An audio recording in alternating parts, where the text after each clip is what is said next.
உங்களுக்கு மட்டும் ஒரு நாளைக்கு ஒரு 60-70 மணி நேரம் இருக்கா? எப்படி உங்களுக்கு முடியும்? இருக்கிற நேரத்தை தான் பயன்படுத்திக் கொள்கிறேன். அந்த நேரத்தை முழுமையாக பயன்படுத்திக் கொள்கின்றேன். ஓய்வு என்பதை நான் எப்பொழுதுமே விரும்புவதில்லை.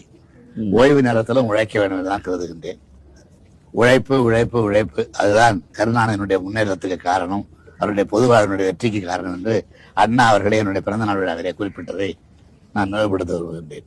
வாழ்க்கையினுடைய தத்துவம் இதுதான் அப்படின்னு நீங்க எதை நினைக்கிறீங்க? எல்லாருக்கும் பொருந்தக்கூடிய விஷயம் இதுதான், இப்படி இருந்தால் எல்லோருமே வெற்றி அடையலாம், எந்த விஷயத்தை பாக்குறீங்க? வாழ்க்கை வாழ்வதற்கு என்பது ஒரு பொன்மொழி.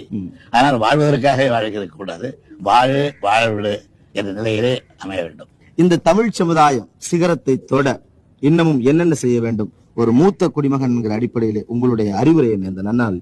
முதலில் ஒற்றுமை வேண்டும், இன உணர்வு வேண்டும், மொழி பற்று வேண்டும். இவைகளெல்லாம் தோன்றிவிடையானால் நிச்சயமாக இந்த சமுதாயம் சிகரத்தை